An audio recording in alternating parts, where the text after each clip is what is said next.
We can't sit and simply order uniforms and put decals on cars and call ourselves a marketing department. We've got to take ideas to the brands as to how they need to activate this if there's areas where they're underperforming. But if we don't, then the program will likely underperform and it won't renew.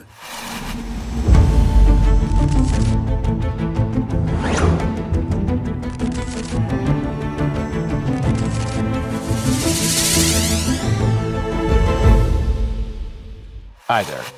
Today on the Revenue Science Podcast, we've got an amazing guest for you. We're joined by one of the most respected commercial leaders in motorsports, Mike Verlander, president of Richard Childress Racing, affectionately known as RCR. Mike and I go back over a decade. We first worked together when he was VP of sales at Stewart-Haas Racing, and I was the CMO of Ditech, where we partnered on a sponsorship with Kevin Harvick, one of the premier NASCAR drivers in the sport. We actually even won a championship together. That experience gave me a front row seat into how elite sponsorship organizations actually think about revenue, ROI, and long-term partnership value. Hey, Mike, great to see you again. Thrilled to have you on the show today. When you look back at that Ditech sponsorship, what did it teach you about what sponsors actually value? Well, I think it was a good example of where the sponsorship market is going and really where it is now. And maybe some of this is specific to NASCAR versus stick and ball sports. But, if I remember, Rich, you guys came in, you had a handful of races. I do believe we won one, which was fun. But at the end of the day, we had specific objectives and you tasked us and your team tasked us with specific objectives, whether it was lead gen or what have you. So we were able to focus not just on the handful of races and the media value tied to that, but more importantly, the year-long access you had to the assets to market and leverage Kevin Harvick and his massive fan base to drive leads, ultimately to try and move some mortgages. So I do remember it's a great example of you guys came in and you did it the right way with a handful of races and drove leads that hopefully translated into mortgages. Yeah, we were really able to generate a kind of outsized presence through just being creative with how we used the assets. And I think during that time, we saw the Ditech brand become, one of the premier mortgage brands in the country. And that, I think, of course, there were lots of things that went into making that happen. But certainly the sponsorship that we worked on with you was one of those things. But it's changed today, right? I mean, it's been 10 years since we worked together, maybe a tick under that. But what were your earliest signals that sponsorship was shifting from logo placement to a more complex revenue system? Yeah, I think it goes back to, and I've got a brand I'll use a good example from is GoDaddy. If you're familiar with GoDaddy, and you're probably familiar when they were with Danica Patrick at Stewart-Haas Racing, they really were one of the ones with me who opened the eyes of, they were X number of races and paint schemes on the race car, which was great, but they really transitioned to it becoming more of a digital hand-to-hand combat, one-on-one conversation, driving, in that case, I believe it was, domain registration. So I think GoDaddy was one of the ones with me where it really opened my eyes to, hey, this is no longer really about stickers on race cars or, stickers on outfield billboards, et cetera. This is more about providing a platform where they can go talk directly one-on-one with whomever that fan may be. And I'm sure later we will get to some of the AI conversation, but I think that's just put things on steroids here where you can really dig deep and go case to case with the customer you're talking to. Great insight. I mean, I certainly think it's changed, and we'll definitely get into that in a little bit. And in fact, I'll just a little foreshadowing. I personally think that AI is going to make sponsorships like programs like this more valuable. And I'll explain why when we get there in the conversation. But let's shift gears for a little bit and let's talk about what you're doing now. Give us the quick overview of Richard Childress Racing today, who you serve, how the business makes money, what's strategically different? Yeah, so we're a little bit different, or really a lot of bit different versus Stewart Haas Racing and some other NASCAR race teams and motorsports teams in general. In that, um, I say with intention that I work for Richard Childress Racing Enterprises. Richard Childress is our founder, owner, CEO, chairman to this day, but we are bigger than just a NASCAR team. If you were to look at the enterprise, we've got obviously a NASCAR team is one of the silos, one of the verticals, and it is the passion of Mr. Childress. So we talk a lot and work a lot on the NASCAR team, but we also have several other businesses outside. And as example, we own a big engine building operation. There's an obvious tie to the race team, and we service and provide engines to other NASCAR race teams outside of ourselves. But we're using that platform to get into what I call the real world with energy exploration, and we're building custom power systems for companies that have nothing to do with motors. What we are now, though, is engine building operation. As I said, we've got a manufacturing business where we're building custom vehicles for the Department of Defense and Special Operations Command, and they're all built on our campus from the absolute ground up. Yeah, that's fascinating. I didn't realize that you were into that many different pots. It's kind of typical. A lot of the larger NASCAR teams and organizations have multiple lines of business, but I haven't yet heard one that's as deep into manufacturing parts as you guys are. So Yeah, very it's fascinating. definitely unique. You've got others who have their own very successful multi-billion-dollar businesses, whether it's automotive or Gene Haas with the CNC machine tool business.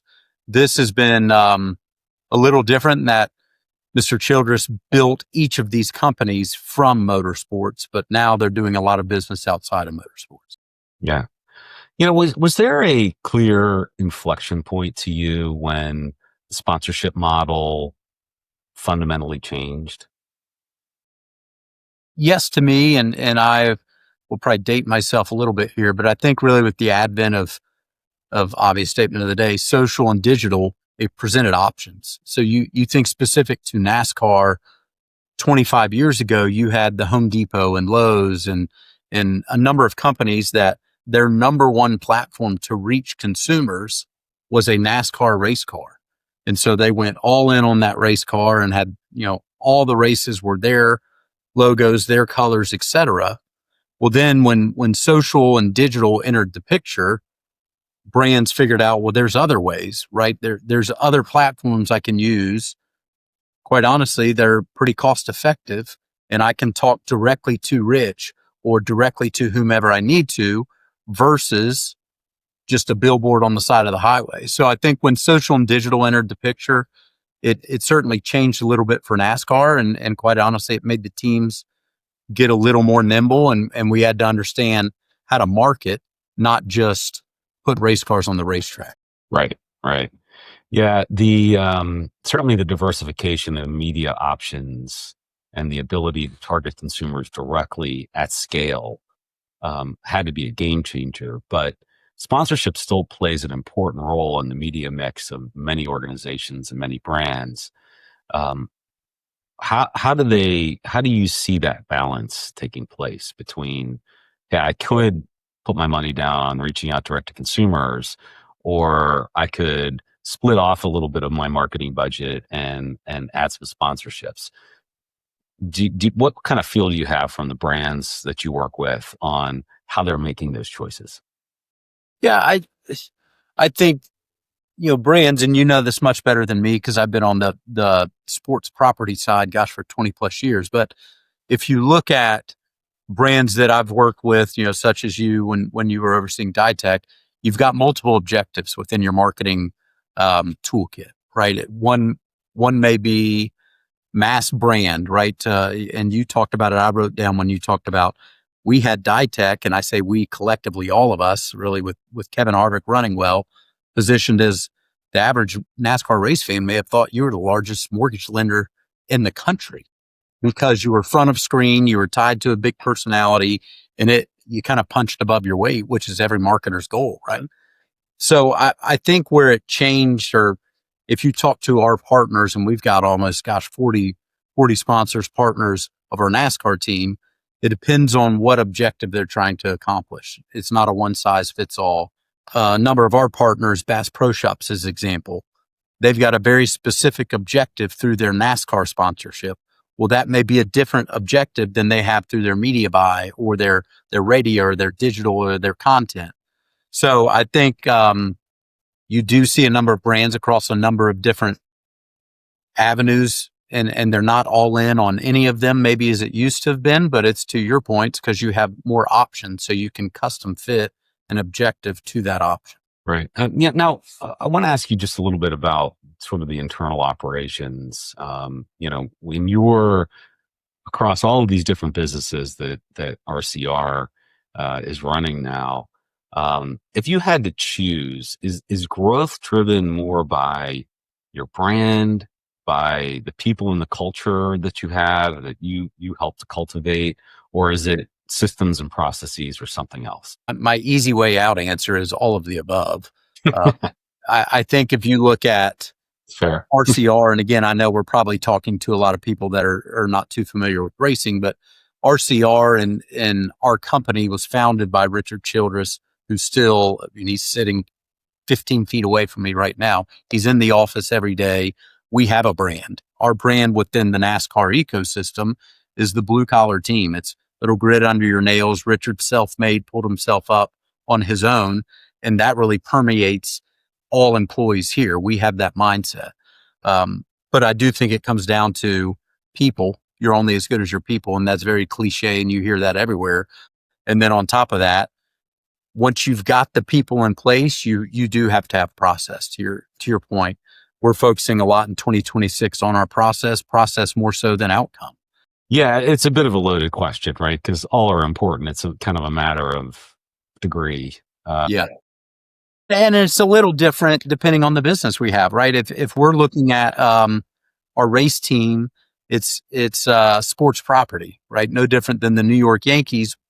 We've got a sales team, a marketing team, a front office, personnel, drivers, race folks, engineers, a number of different personalities. Where if you look at our CNC machining operation that makes parts and pieces, that is I won't say one dimensional by any means, but we know exactly what their objective is. Every day is to make the parts, get them out on time, and meet customers' expectations. Little different on this business because it's 4 or 5 different companies in one when you look at a sports team.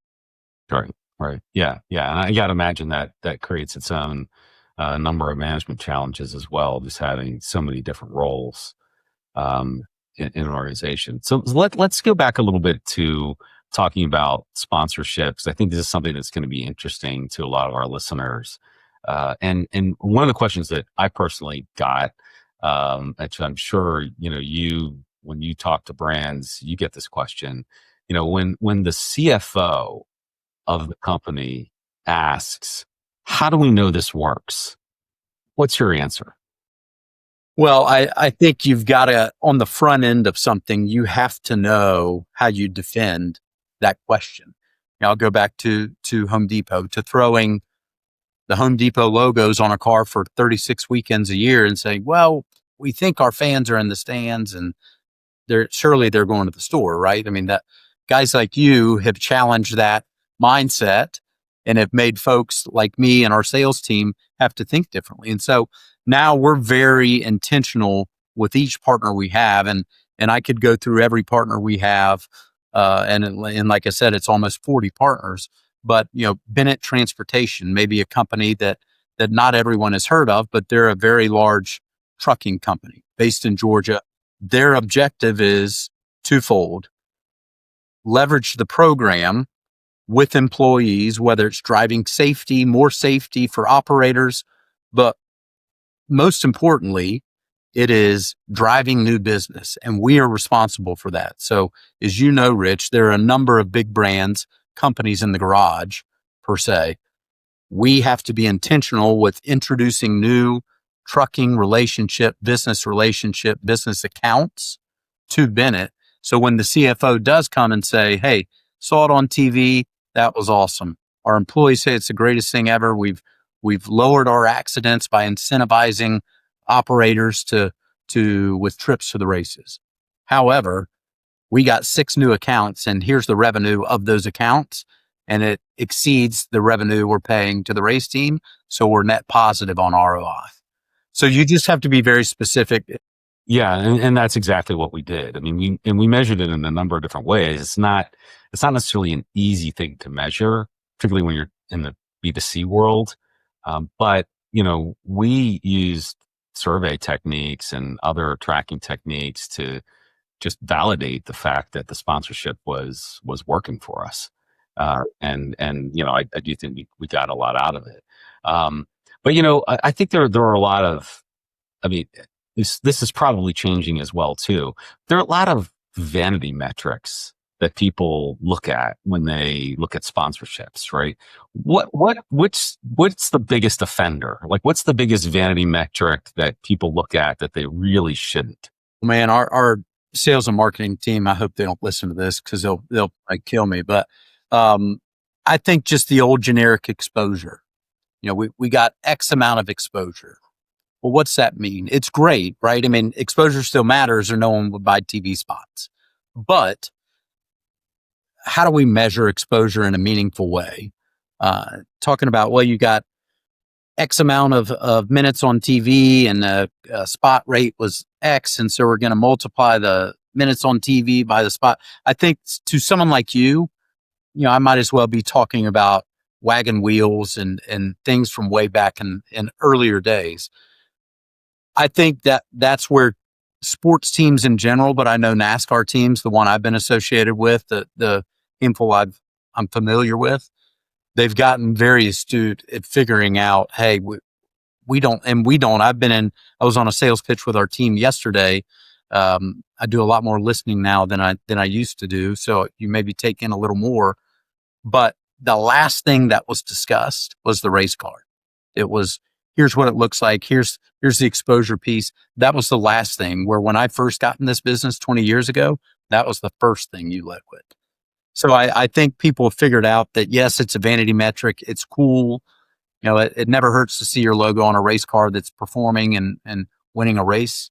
But at the end of the day, the CFO usually doesn't care about that. Yeah. So what should they be measuring?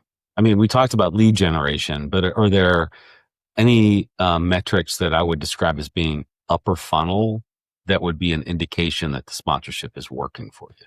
Yeah, I think you can, and there's a lot smarter people than me to talk about a lot of this stuff. But I think you can measure everything from brand perception, brand sentiment. You look at a number of the partners we have, and we're very intentional about who we try and align with. We've got as I said, we have a very known brand within the sport as kind of being the throwback NASCAR team in a way, in that we represent Middle America. And so we align with brands like Rebel Bourbon and Zone Pouches and Bass Pro Shops. Well, most people in the country have heard of Bass Pro Shops. So to talk about awareness, I don't know if that's going to move the needle with anybody in Springfield, Missouri. But if we can talk about perception and sentiment by aligning with Richard Childress, people think more highly and more positive of, I'm making this up, more positive of Bass Pro, because people understand who Richard is and who you associate with, obviously lifts all tides per se. So, I don't know if that answered your question. And again, there's more analytical people than me to answer that, but I do know changing the narrative on how you're perceived. I dared even discuss the Bud Light situation, but it's that type example of, okay, well, now you've got to hop in bed and have a partnership with someone who is going to help turn that tide a little bit, certainly at the top of the funnel. Yeah, definitely. So if let's say one of your brand partner CEOs comes to you and says, look, I've got a board meeting next quarter, and this is one of the topics they want to hear about. What are you putting on that dashboard to put in front of the board of directors? It would depend a little bit on which company we're talking about, because I know some things are more important to others.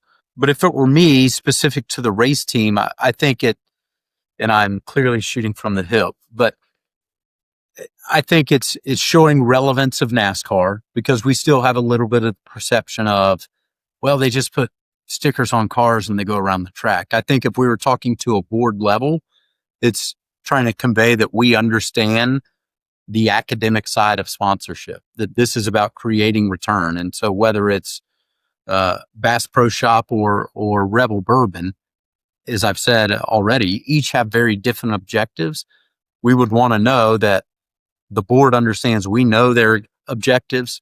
Race cars are a small sliver of their marketing mix, but we understand why they're marketing, and we're doing everything we can to prove out returns.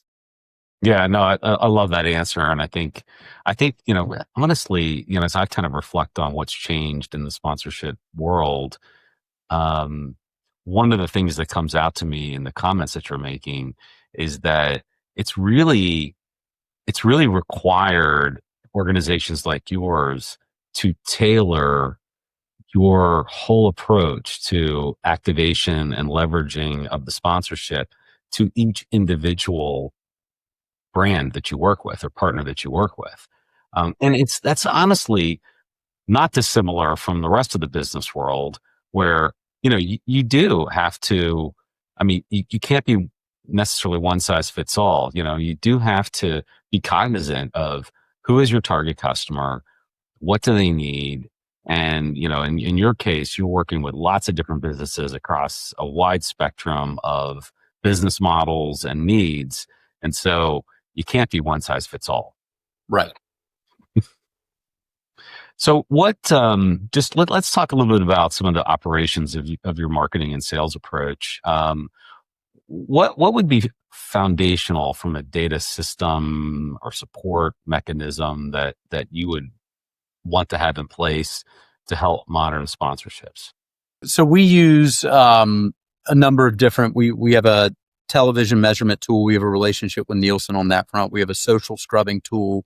We've got a number of things that are really, we talked about the exposure being the last piece we talk about, but it is a piece we talk about. And at the end of the day, whether it's someone in a C-level seat like you've sat in, yes, they want to understand whether it's B2C or B2B brand. Hey, show me my direct revenue link. But they do also want to understand, all right, show me the ad value I got, because maybe I'm pulling a bit of my ad budget to tackle this sponsorship. So there are certainly measurement tools we have in place. Again, whether it's a Nielsen or something on the social side that are, they're vital to what we do, because that's where we get our quantitative info to pass along.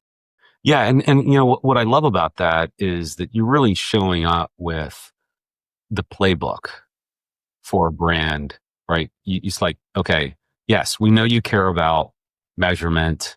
Here are the tools that we have in place to help you with measurements so that you can track it, right? So much I think of, and we'll talk about renewals in a second, but honestly, like that onboarding process, like coming and making sure the brand or partner is successful, or customer for whatever business you might happen to have, particularly at the first, the beginning, the first 90 days, the first season or half season that you were to be working with a brand. If they're not successful, they're not likely to renew, and they have to feel and see that success. Correct. Yeah, that 100%. I mean, that the beauty of that data, right, is it's not just our opinion. It's something you can present as fact, as gospel. But when you're talking renewals in our world, several of our deals are multi-year.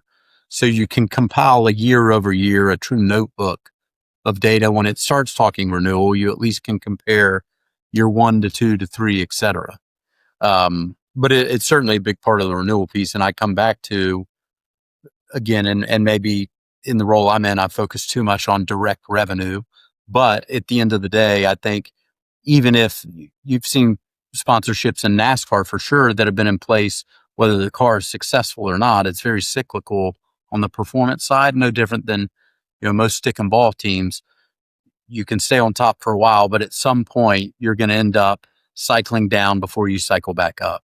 That's where, to us, it's hyper important that we're able to talk about a direct revenue tie. And you see more B2B brands entering the motorsport world for sure, because it is so much easier, as crazy as that sounds, to track and measure ROI with a B2B brand, knowing, hey, we either need to drive new accounts or drive revenue, whatever the case may be, versus more B2C brands. Coca-Cola is a great partner of ours, but it's a little tougher for us to prove out beyond a sweepstake or a discount coupon, what have you. It's a little tougher to prove out on Wednesday afternoon in Kansas City that person walked into a C-store and bought a Coca-Cola because they're a RCR fan. Now, there's some truth to it, but it's so hard to prove out. Yeah, really hard to measure, and you almost have to measure it by the negative, right? What happens if you don't have it? And that's a really difficult conversation to have with a CEO or a CFO or a board, right? And I've faced that with like digital ads as an example.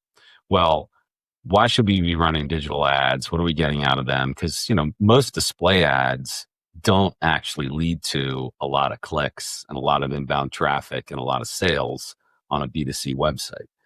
But what they do influence is they influence organic search, and they influence foot traffic, and they influence other things, right?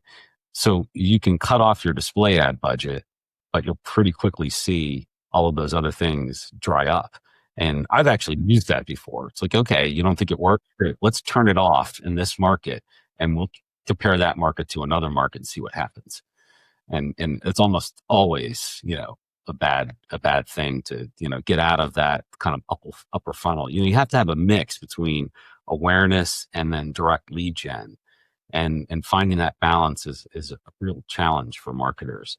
I wonder, going back to renewals for a second, what's the earliest signal that you see that tells you that a sponsorship is going to renew? Is going to renew? Or not, either way. Yeah, well, there's so many factors, right? You can have all the data that shows it's being successful, and it still may not renew because there's a new CMO, and he or she want to do their own program, not pick up what was being done by a predecessor. So there's so many outliers, so to speak, that remove 100% confidence. But I think, again, it comes back to the data. When you see the data trending and outperforming maybe what expectation was, and define whatever that data segment, it could be, again, direct sales or lead gen or awareness, what have you. But once you identify what's important to the brand, I always get excited if we're outperforming what we expected, because to your point, folks in your seat want to keep feeding the animal. And maybe there is a bit of the, well, what happens if we don't mindset? But that's where, again, I'm more of a data nerd, I guess you could say, but the data usually doesn't lie. And if the data is trending that we're outperforming what our expectation was, then folks usually renew. Mm-hmm. Yeah. And the ones that you said at the beginning, like a CMO change or a leadership change, that's kind of a black swan that's completely out of your control, right? Correct. But the other things that you described, those are, very much in your control, and you can see it, in your own metrics, and probably know pretty early on whether, this sponsorship is really working for that organization or not. And you have a confidence in renewing it. And I think relationship is a big piece of that. We've got account managers in our marketing department that do a great job day in, day out, talking with, building relationship with the respective brand partner, right? So they're going to be our best pulse as to how the program's being received within that company. So if they get a lot of negative feedback, or, hey, my boss is all over me about this spend, that doesn't give you the warm fuzzies. So, that's where, for someone like me or even our CMO or CRO to think we have a great pulse versus the folks actually doing the work day in, day out, that's where we also can get really good indicators of if there's a lot of positivity and excitement about the program, man, this is working, thank you so much, then it's going to go pretty well usually. If there's a lot of, man, our CFO is asking me every day why we're doing this, that certainly raises a red flag. Yeah. And when you see one of those red flags, what do you do? I think you have to attack whatever the specific red flag is, right? If it's, we're not seeing sales, we're not seeing exposure, we're not seeing whatever the metric is, I think you have to go in on that. So if it's, we'll go easiest. If we're not seeing the exposure numbers we thought we'd get, top of funnel awareness, then we got to have hard looks about it, whether it's okay. Why is that? Is it the car's not performing? Is the car not very visible on the racetrack, even when it is performing, because the paint scheme's got too much going on? We have our PR reps that will work very closely with, Fox, Amazon, all of our broadcast partners to make sure they know the stories we need told. And the camera, the great thing about a NASCAR race, it's 3+ hours. So if your folks boots on the ground are doing a good job attacking the broadcast partners, then we can use that to maybe identify some of the red flags and have Fox help us put a spotlight on them. Yeah, it's about reacting, understanding what's important to your customer, and then trying to give them more of what's going to actually help them. Because at the end of the day, they don't really care about having a car on the track. They care about the core of their business and how the sponsorship relationship with you is helping them to achieve their goals. We've kind of talked around the topic of activation a bit, which I know is something that you and your team spend a lot of time thinking about when you work with a partner. Can you share a story of an activation program that really outperformed expectations? Yes, gosh, there's a number of them through the years and even here. And like I said, I'm just a couple years into this position now, but there's a number of success stories. I think one that comes to mind, and you may have seen this in with other brands, but we work with Cheddar's Scratch Kitchen restaurants. It's a Darden restaurant, national reach, good number of locations.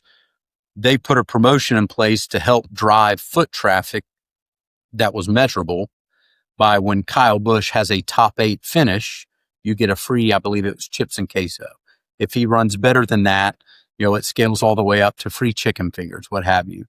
To redeem it, you hop online, you go to the site, you find your nearest location, you print out whatever credentials they need you to print, and you take it into the store with you.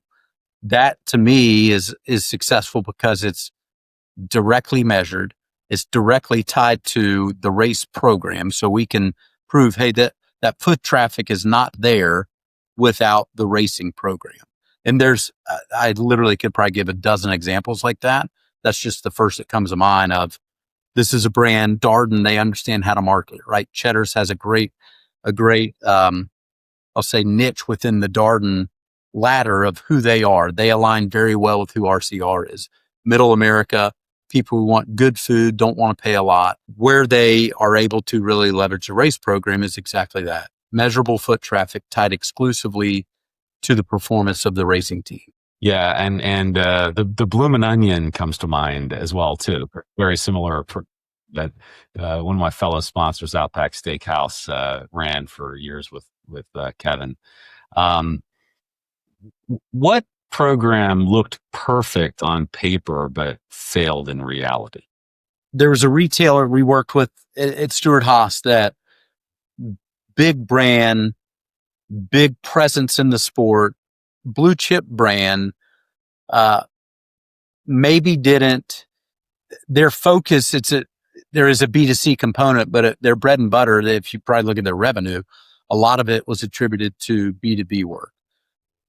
I don't know that they exploited the B2B relationship and using the platform, whether someone's a race fan or not, using it to incentivize their, call it B2B customers. And I sound real coded here because I don't want to give names and all that stuff. But that was one that always I thought, gosh, this is being underused. If they could tap into their sales team on the B2B side, their corporate customers per se, and leverage this program with the corporate customers, you could double what the ROI is. And it's another stream we can track for ROI. Yeah. And having that experience, did that change how you qualify an account or protect potential sponsor? I think so. What you don't want to do is have somebody come in and be set up to fail because they're not taking advantage of all the levers and pulleys in the program. And so that was a good eye opener to me that you can't sit idle and keep your mouth shut. If you believe, it goes back to the relationship. If I have a great relationship with Rich, then I'm willing to pick up the phone and say, hey, I think we're missing the boat here. Have you or your team or your team's team ever thought about this angle? Because what we forget as sports properties is that we're not the most important thing on Rich Smith's agenda that day. Racing is a small component of your marketing mix, but it's just that. It is not the marketing mix, and you've got bigger things to worry about. So that's where teams, I think, have pivoted, though, back to that example of we can't sit and simply order uniforms and put decals on cars and call ourselves a marketing department. We've got to take ideas to the brands as to how they need to activate this. If there's areas where they're underperforming, we need to identify it and bring it to their attention. It may sound a little terse to call up a CMO, a guy in a big seat like you, Rich, and say, hey, I think we're missing the boat here. But if we don't, then the program will likely underperform and it won't renew. Right. And I have to imagine, and you see this again with lots of different businesses, a potential customer shows up with a really big check, right? And everyone's, popping champagne corks, patting themselves on the back. This is fantastic. But we've all had that experience where we took on a big client, we took the big check, we took a big customer, and ultimately that wasn't the right customer for us. They weren't successful and we weren't successful. And I think that's one of the things that a lot of people miss in sales, particularly in B2B, is that you're not going to be right for everybody. And you don't want to talk someone into buying from you that's not the right person, right? It's a process. Good B2B sales is a process of understanding what the needs are of the customer and are we able to help you, and collaboratively coming to a conclusion that yes, this is a partnership that works for you and it works for us. And that's where you get a win-win. For sure. I think that's, and in the NASCAR business model, 70+% of our operating revenue comes from sponsors. So we cannot afford to lose sponsors. What you really cannot afford to do is to have a partner that comes in maybe with a bigger check, to your point, and you are popping champagne, but it's a 1 or 2 year deal and they're out. That's almost worse than not winning the business. So it certainly has to fit. And that's where it goes back to, I think not just our team, all teams have done a great job of moving the marketing department. Used to be, again, maybe order some credentials for races and order some t-shirts and we called it marketing. Now we truly have marketers, and we're an agency that happens to have race cars outside and downstairs where we're having to come up with the ideas. And if it's not a good fit, at least in my experience, maybe I'm not a great salesperson, but if it wasn't a great fit, you probably aren't going to win the business anyway. There had to be some common interest from top line alignment, our principles, our values of our race team here. If you go look through our partner list, there's a lot of overlap in the principles of a Bass Pro Shops or even Dow Chemical, whatever it may be. But on top of that, you better have a plan that, in your opinion, is bulletproof to deliver return, or it's kind of a moot point even starting the program. All right, let's shift a little bit and talk about the 2 letters that are on everybody's tongue these days. AI. How do you see AI and first party data reshaping sponsorship relationships? Again, there are much smarter people in this building. You could ask about AI than myself. But where I see us using it is a number of things. We just talked about, what's in the toolkit we need to deliver for partners, and whether it's a Nielsen or whomever on the social media side, your sales team also, we used to subscribe to all of these different services that would provide us data on the race fan versus Gen Pop. Quite honestly, you can find a lot of that data now generated through AI. So we use it a lot on the sales side to identify the right audience, the right brand. Here's who our customer is. Who are some of the brands we need to be talking to? That's where I think we're using it in a very simplified way. What AI has done, in my opinion, on the sponsorship side is it's not helping you just measure results now. It's helping you learn what drives the results. So if it's going well, you know why. If it's not, you understand those drivers that need to be course corrected. And you can talk about, the obvious of where's AI change, how we operate, helping with writing and some of the, video production and all that type stuff. That's very self-explanatory. But to me, it's helping us learn audiences and companies and how best to position ourselves with companies. Yeah, and a lot of the work that your team does and that the brands that you work with do, is leveraging that sponsorship relationship to greater awareness, greater lead generation, and increasing the velocity. Even something like creating video, creating social media posts. If you can use AI to increase the velocity and the accuracy from a targeting perspective of those things, that's really important. The one thing I'm curious if you're seeing this or the partner you work with are seeing this, the advent of AI search is changing the way organizations get found, right? SEO is not nearly as important today as it was even just 6 months ago, right? Today, even if you run a Google search, what's first that comes up is the AI answer. People are using Perplexity, ChatGPT to find products and services. And what I've seen in that space is that is increasing the need for third-party validation of your brand and what you do. So things like PR, things like sponsorships play a big role in you being found in AI search, because AI search kind of devalues what you say about yourself, and it looks for what other third parties are saying about you and where you're appearing. So I'm curious if you're seeing that dynamic start to show up in your business. I think we have. I don't know that I would have as great of an answer as someone like you, maybe someone on the brand side. But it certainly has, right? It's a bad example, but it's when social media entered the scene. Well, then it mattered what your peers or your fans or what they said about you versus you just talking about yourself.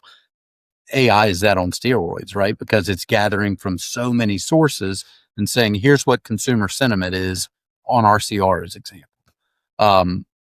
Yeah, it has changed the game. I mean, you talk about AI search. I maybe shouldn't admit this, but I don't use Google near as much as I used to because I want a number of opinions boiled down into kind of here's what sentiment says about this versus having to go click through 17 different links, half of which may have been originated by the brand I'm trying to explore anyway. So yeah, no, you totally hit the nail on the head right there. I mean, that's why it's so much more convenient, effective, efficient to go run an AI based search on a topic, even if it's a complex topic, than it is to just run, what we used to do, which is the old, Google search, and to show up as a brand, as an organization, to show up in an AI search for whatever product category or service category that you care about.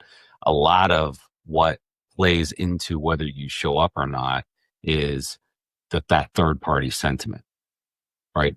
It's critically important. It's not just what you say about yourself and the content that you post on your own website or the content that you post on your own social media. It's what news outlets are talking about you. Where are you showing up? What's the overall kind of brand sentiment that's being gathered about you? And I've got to believe that dynamic is going to increase the value of sponsorships. yeah, that I quite honestly, I've never thought about it through that angle, but you've got to have as many outlets talking positively and telling your story that aren't you. right? And so whether it is sponsorship and the media that comes from sponsorship and the social and all derivative of sponsorship, that's I may rip that off from you if that's okay and use that moving forward because that's Sure. I'll send you the bill. No problem. So, given what we just talked about, how should a CMO rethink sponsorships today? Like pretend you're talking to a CEO or a CMO that's never had a sponsorship.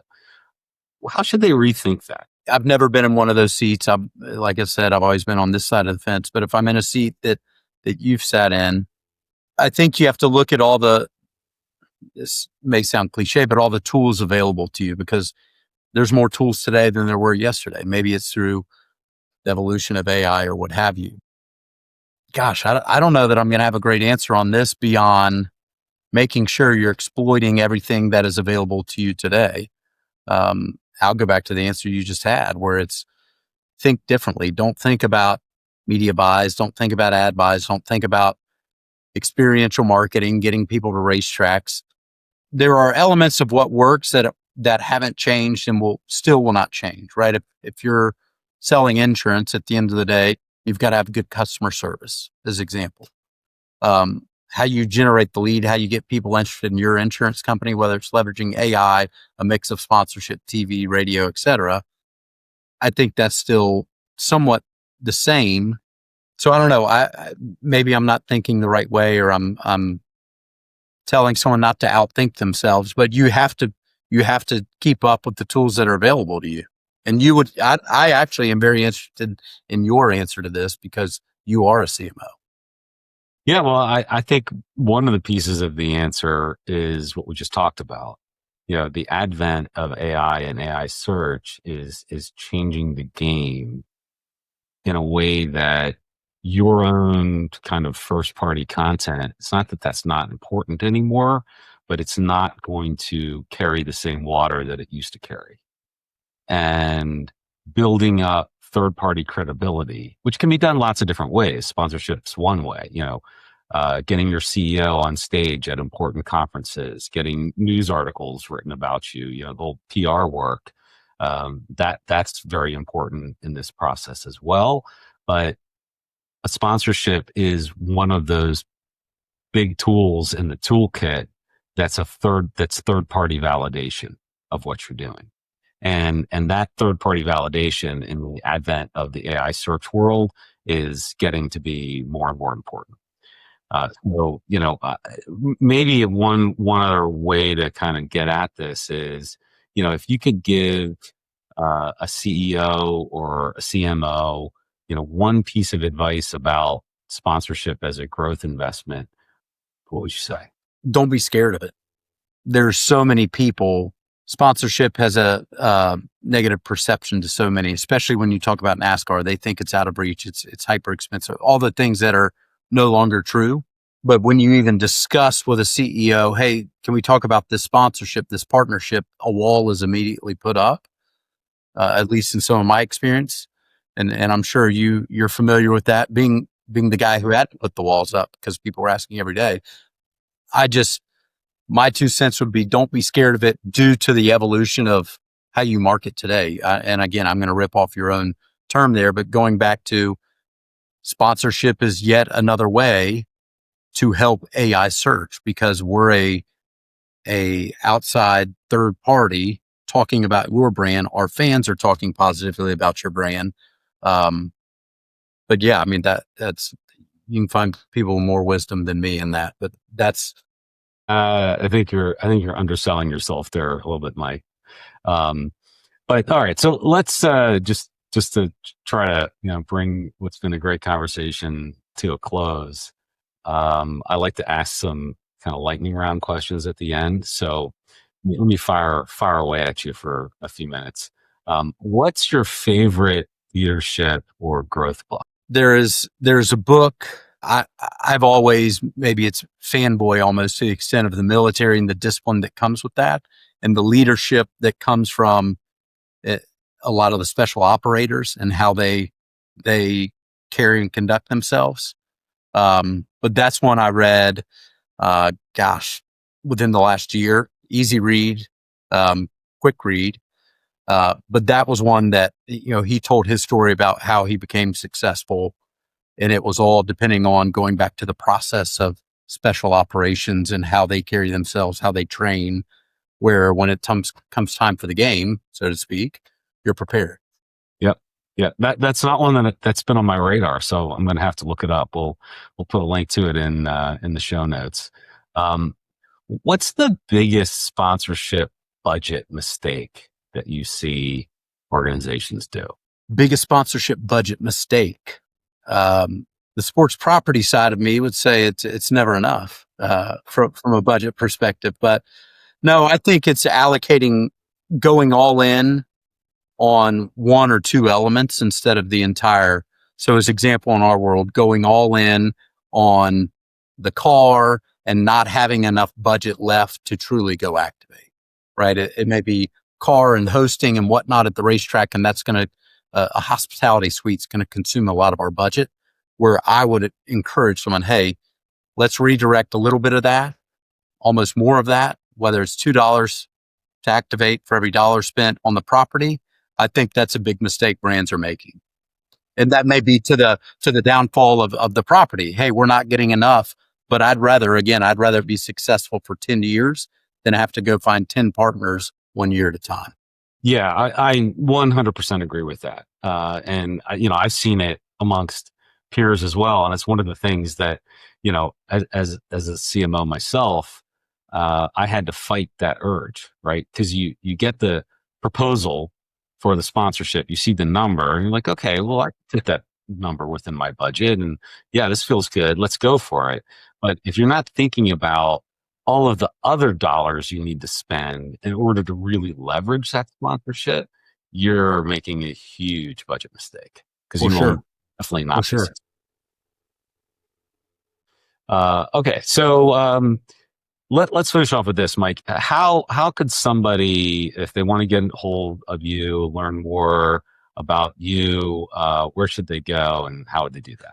Obviously LinkedIn. I think most people have a LinkedIn page, LinkedIn account. I'm probably not the most active on LinkedIn, not as much as I should be. I'm not a great self-promoter. I've never posted to Instagram, X, any of that stuff. I am a stalker, as my wife would say, because I follow, but I never post. But LinkedIn's a great spot. I think if you go to Richard Childress Racing website, our contact info is on there as well, email, etc. So I'm pretty easy to find.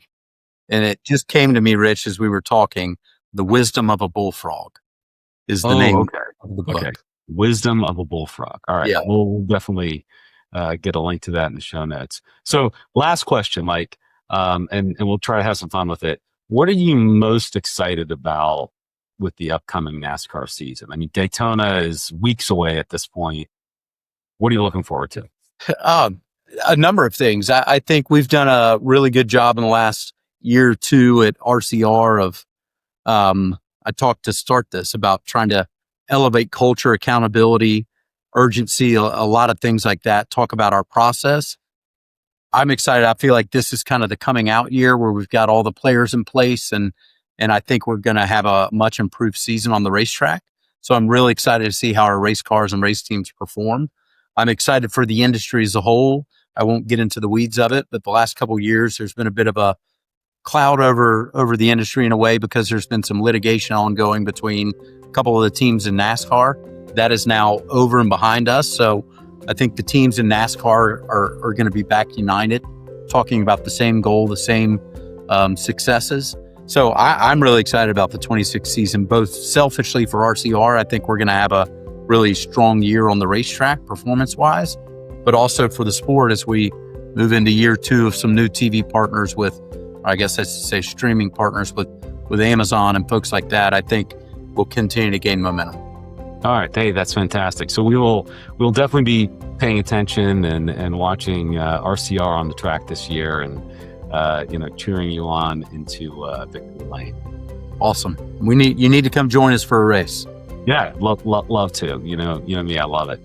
All right. Well, hey, Mike, it's been a fantastic conversation. I really, really appreciate your time, and look forward to catching up with you again soon. Sounds great. Thanks.